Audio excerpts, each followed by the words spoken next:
paper, scissors game using Python programming language.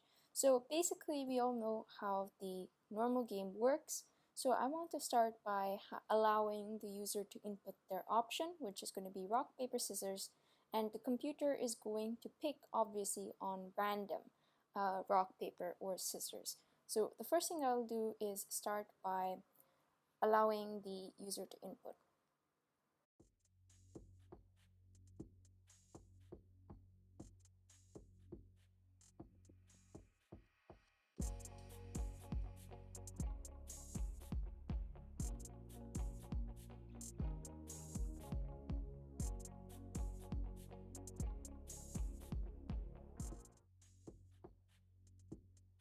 Now I'm just going to run this to check if this works.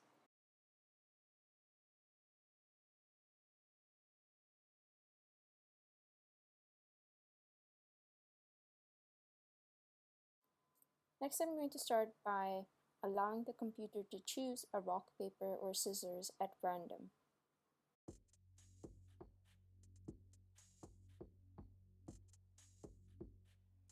For this, I'm going to have to import a library called random.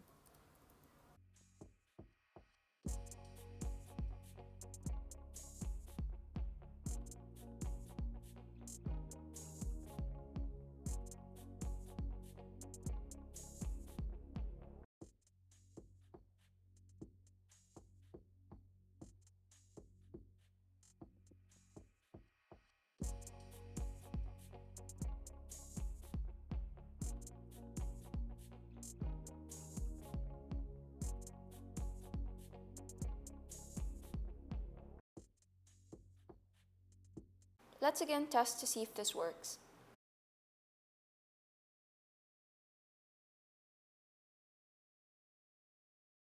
Okay, so now I'm going to have to apply the methodology, which is that first of all, if the user and the computer both have the same, make the same choice, so rock and rock, paper and paper, or scissors and scissors, then it's a draw. Otherwise, it is going to tell which one is a winner and which one is a loser.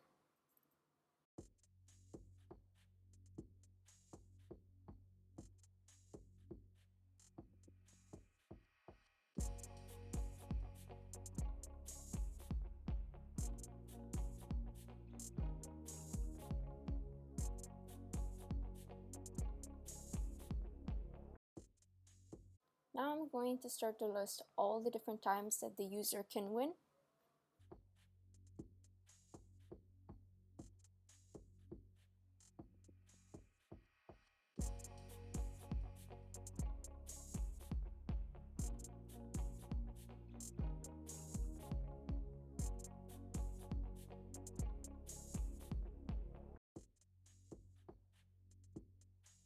So the user will win if the computer plays rock and user plays paper, if the computer plays paper and user plays scissors, or if computer plays scissors and user picks rock. For all these, we're going to print that the user wins.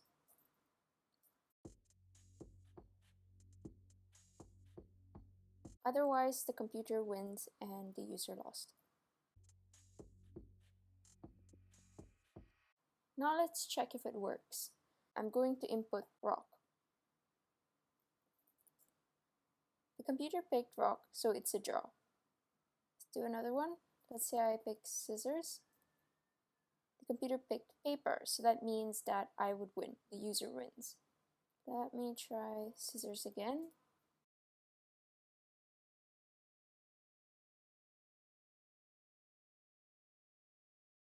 I picked scissors and the computer picked rock, so the computer wins. Now we can add some cool graphics, like using the system of hearts or lives to display how many times a user can still try to win until they ultimately win or lose. So for this, we need to start the user's lives with and the computer lives with 3. So we'll give the user 3 lives and the computer 3 lives as well.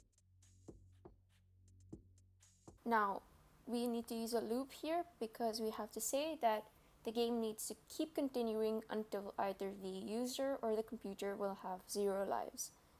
So this part, we can just move up here.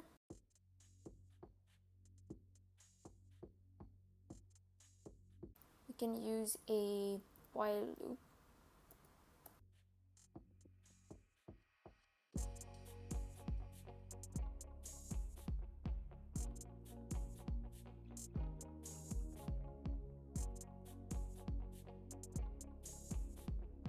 So this needs to keep running while it's greater than 0, but when when either of them becomes 0, then it's going to exit.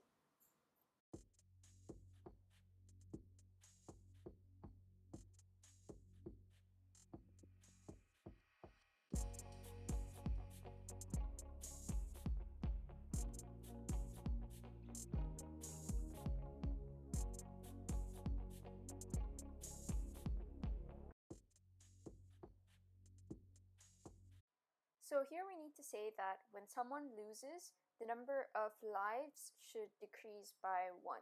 So say that the user wins and the computer loses, then the computer's lives has to decrease by 1, and vice versa. So this is a scenario when the user is going to win and the computer loses, so the computer's lives should decrease by 1. Here, the computer wins and the user loses, so the user's lives should decrease by 1. And then at the end, we need to declare the ultimate winner. Here, we're going to check which one has the greater number of lives.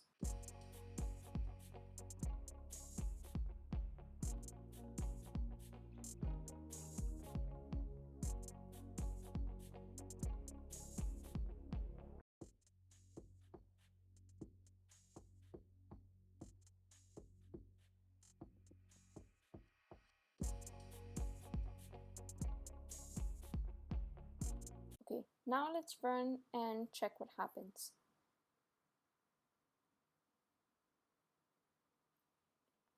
Let me pick rock, computer picked paper, and the computer wins and I lost.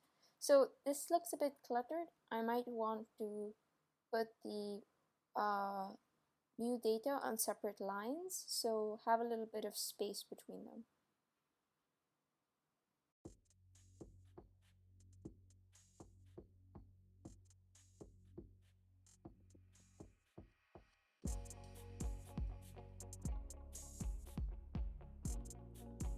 That looks like all the different places that could happen.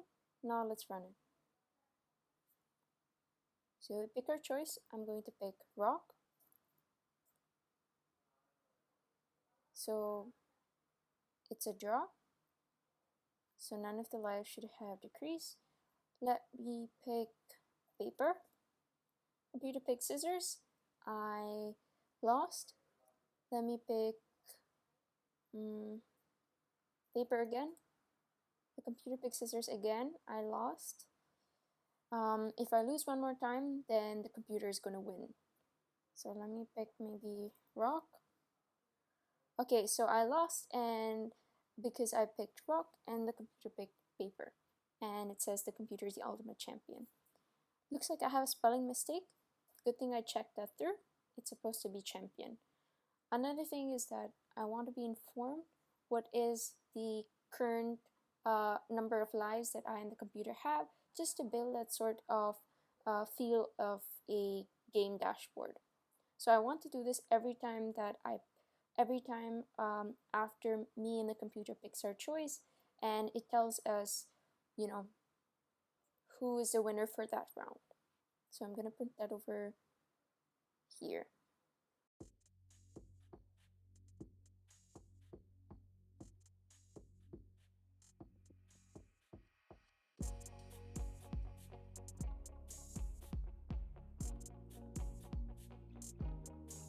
And another thing is that I want to know how many rounds we're actually playing. So I want to keep a separate counter, let's say how many times me and the computer pick. So I'll create a new variable over here and call that the counter.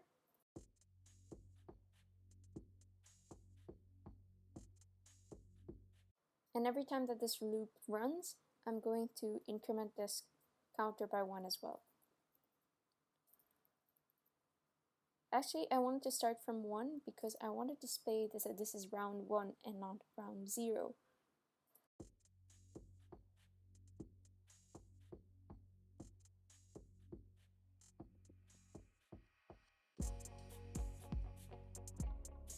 Another thing that I might want to do is to show that this is a rock, paper, scissors game at the beginning, and this is going to be obviously outside the loop because I don't want to repeat that this is a rock, paper, scissors game every single round.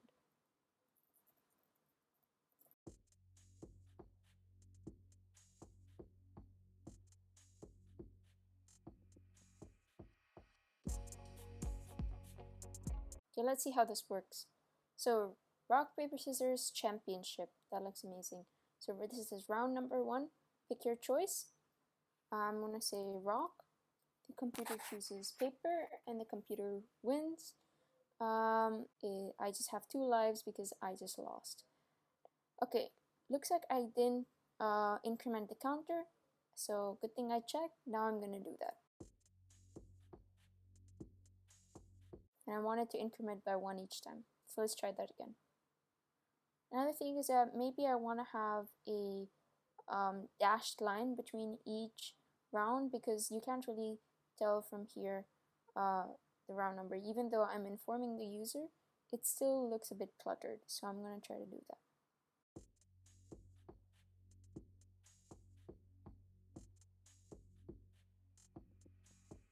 That should be good enough. Let's check that out.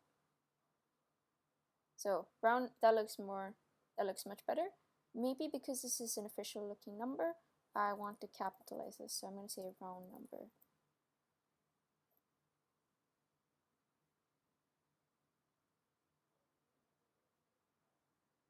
That looks really good. Okay, so I'm going to pick my first choice, rock. Computer picked paper, the computer wins, and I lost. This final statement, I want to capitalize this as well because it's important to look at this. So I'm going to say.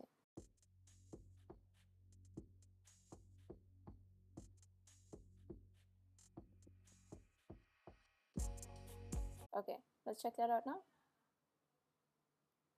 Okay, pick our choice, rock. Paper beats rock, so the computer wins. I have only 2 lives. I'm going to pick my next choice, paper. The computer also picked paper, so we have a draw. It's the same number of lives as before. Now it's time to pick a next choice. Pick scissors. Okay, so I picked scissors and the computer picked paper, so I won. Now both of us have this equal number of lives. I'm gonna pick scissors again. Looks like the computer also picked scissors, so we still have the same number of lives. It was a draw. I'm gonna pick rock. Computer again picked rock. Let me try paper. Oh, computer picked scissors, so I lost, and now I only have 1 life, and the computer has 2 lives. Pick paper again. Okay, again, a draw. How about I pick scissors? The computer picked rock, and the computer won. So the computer is the ultimate champion. I think I might want to put this one as capital as well.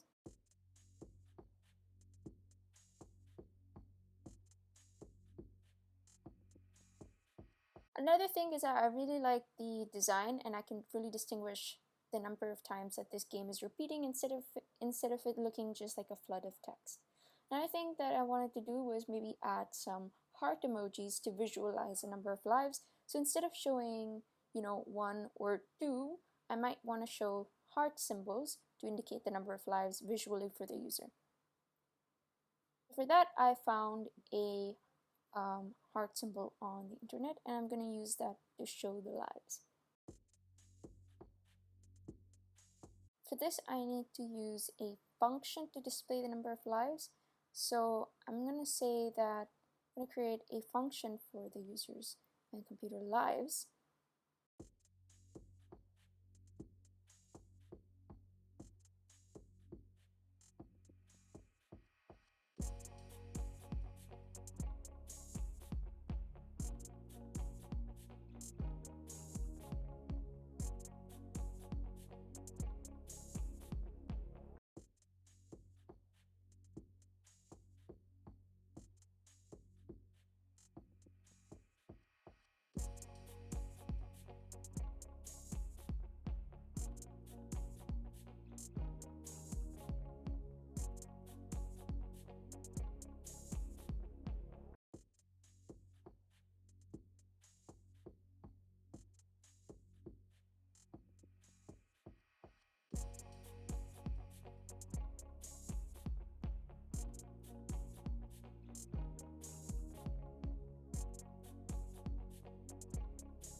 Okay, so 3 lives. I'm gonna pick paper. Okay, it's a draw again. Now I'm gonna pick paper again. Okay, it looks like it's a draw 3 times in a row. Let me pick scissors. Okay, so the computer lost, so now it has 2 lives. That's great, it's updating. It looks like the function is working. So I'm just passing the number of lives. So I'm passing in the computer lives and user lives. And it is taking, the function is taking that in a variable called lives, checking if lives is equal to 3 and returning 3 hearts in that case, 2, then 2 hearts. If it's 1, then 1 heart, otherwise it returns an X if there are no more hearts remaining. And then I'm taking the returned value from that in a variable called comp and user display, and I'm using that, that's the variable that displays the number of hearts. So anyways, let's continue our game. Rock. Okay, computer picked rock. Paper. Okay, draw again. I'm gonna pick paper again. Okay, looks like the computer picked rock and I won, so the computer now has only 1 life. Okay, it's time to beat the computer. Let's try paper again. It's a draw. I'm gonna try rock. Yes, I won. And we can see that the number of lives that the computer has is X, and I still have 3 lives, and it says the user is the ultimate champion. So this is how the game works. Hope you enjoyed learning how you can code this on Python. Bye.